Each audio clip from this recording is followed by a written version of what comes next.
Tesla have just revealed by far their cheapest version of the Model Y ever in history with the EV incentive. Now, with the tax incentive, it's $37,000.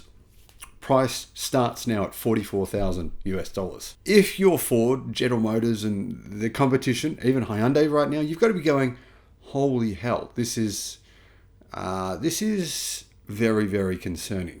If you're a customer, well, hey, I wouldn't buy this new Model Y. And there's a very good reason why you should wait about 2 or 3 months to place an order if you're about to do so. Hello, my friends. Welcome to the channel. Great to see you. Thank you for tuning in. I'm Sam Evans. You're watching the Electric Viking. This Model Y, it is the same vehicle, basically the same vehicle, as what the factory in China was making about 2 weeks ago. The factory in China, though, is making a different version of the Model Y, but not much different. A slight difference. Basically, though, now Americans can buy the Tesla Model Y standard range, which is available in the rest of the world. The only place the standard range wasn't available was in the United States. There's been some pretty major changes to it, though. It's quite a different car to the Model Y that had 4680 battery cells and was manufactured in Texas. Now, is this Model Y made in Texas? I think it is. But they've now got new battery packs. Big changes here. So range is different. Power is different. There is one less motor. And there's a completely different battery. Completely different. It's $4,000 cheaper, but it's a very different car now. So there's a key reason why I would not place an order for a little bit of time. The reason is this. Yes, it's a really good deal. It is absolutely worth you buying it. But Tesla have just updated this car that you guys are getting now in China. So now in China, this model has slightly more range, got a few percent more range, and it's got more power. It's got about 70 to 100 horsepower more power than the newer version of the Model Y. It's actually about a second faster to 60 miles an hour now. It's really only a matter of time before you guys get that version of the Model Y. I'm going to guess probably a month or two. For the time being, though, you've got the older version. So, yeah, it's a really good deal. But the question is here, how are you going to feel when Tesla goes, yeah, you just bought the latest version of the Model Y for $44,000, but we've just upgraded it. Sorry, new version is here. Now, we don't know when this is going to happen, but it's almost inevitable that the same changes we've seen to the Model Y in China will happen to the Model Y in the United States. Because it appears though Tesla has decided, let's just have one model for the whole world. Tesla Model Y standard range. Let's not have a different model in the US. Let's make this a global model. So basically, that's the car you're getting. Now let's have a look at the changes. One, it's much slower. It has one less motor. It's now rear-wheel drive. It'll do 0 to 62 miles an hour, 0 to 98 kilometers an hour in 6.6 seconds. So that is exactly the same motor as what the standard range had before it was just upgraded about a week ago. So one less motor. It has a different battery. This is the key change here, guys. Big change. Less range as a result of the different battery.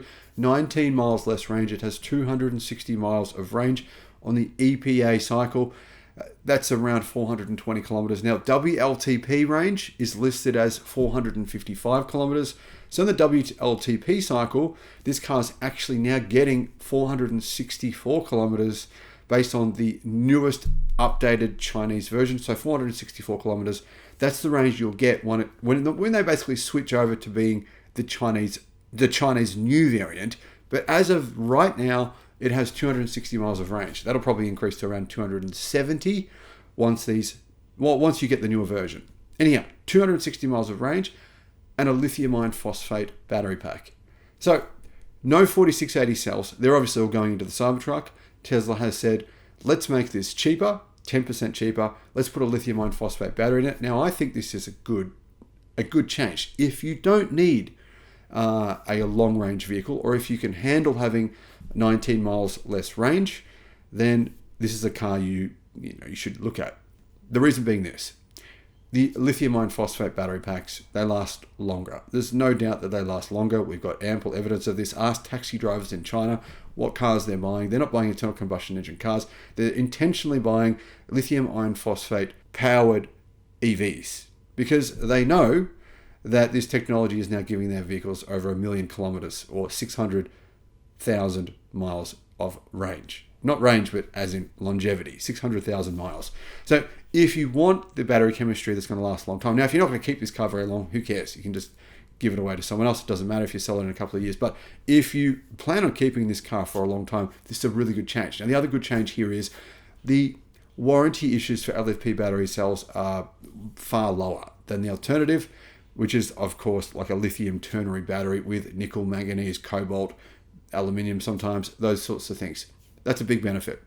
Hot weather performance. LFP cells definitely last longer in hot, but there's a key reason you don't want to buy this car if you're in a cold climate. LFP cells seem to have not more degradation, but more power loss in cold climates.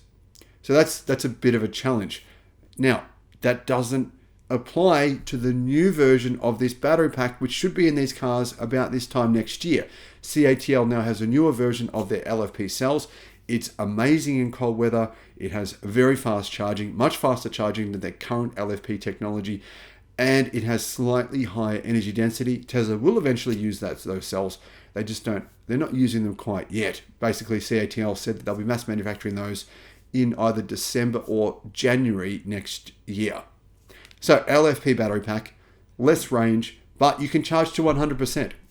Tesla and most manufacturers recommend you don't charge your ternary battery, your 4680 cells, your LG Chem batteries, etc., to more than 90%. They say that'll affect your battery life. But they recommend you do charge your LFP battery to 100%, meaning real world range is probably actually pretty similar. So you can charge this battery regularly, every single day. In fact, you're recommended to charge to 100%. That's one of the other advantages. Now, there's one final advantage here that I think is worth mentioning. You have a crash, LFP cells are much less likely to have a catastrophic fire. That's one advantage here. Safety. They're definitely a little bit safer. In general, less likely to have a big fire. So basically now what you guys are getting in the United States is the old Chinese version, the old model. Is it worth getting? I still think even if you're aware now that I've told you, there's an updated Chinese version. Even at this price, $44,000 US, get the EV incentive, brings the price down to $36,000, and it's an amazing deal. It's still an incredible car for that price.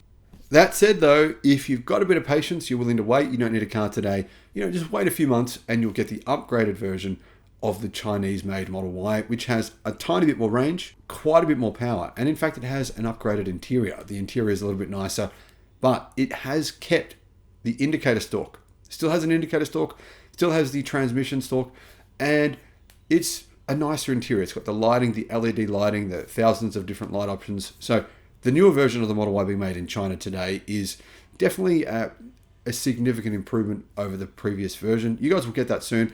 Right now though, standard version of the Tesla Model Y, I think it's really good to see this available in the United States, because there's probably a few people that didn't want to buy a new car, but now $37,000 for a car this size for this price it's amazing. It's really, really an exciting time now, but it's a really terrible time if you're Ford and General Motors. They're dealing with strikes, they're dealing with massive cost increases for their labor, and they're also dealing with having to fire lots of people.